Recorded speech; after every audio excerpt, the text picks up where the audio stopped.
Everyone is told the same story. A man is shot, a war begins, millions of people die. But that's not the truth, because when that gunshot was fired, Europe was already at war. World War I wasn't an accident, it wasn't sudden, and it definitely didn't begin with one shot. It was the result of decades of fear, ego, ambition, and terrible decisions, and once it started, no one knew how to stop it. At the start of the 20th century, Europe looked peaceful.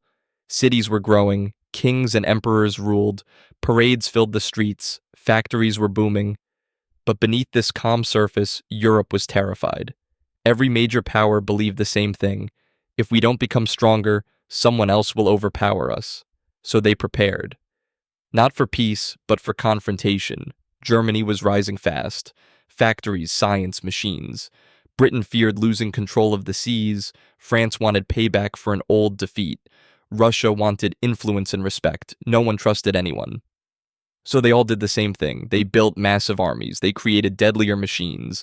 They trained millions of young men. This wasn't protection. This was paranoia. To feel safe, countries formed alliances. If someone threatens you, I'll support you. It sounded reasonable. But these alliances had a dangerous flaw. They were automatic. No discussion, no pause, no exit. If one country moved, everyone was forced to move. Europe wasn't balanced. It was locked, like dominoes standing too close together. Then came the moment everyone remembers. In June 1914, Archduke Franz Ferdinand was killed in a public incident. History books say this is where World War I began. But that's misleading. Because that moment didn't create the war. It triggered something that was already waiting. Austria blamed Serbia. Germany backed Austria. Russia backed Serbia. France backed Russia. Britain backed France. Within days, Europe collapsed into chaos.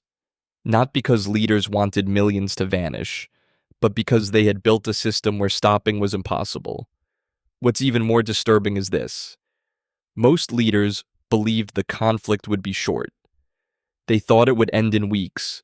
They thought everyone would return home quickly. They were wrong. The conflict dragged on for years. Over 20 million people were lost.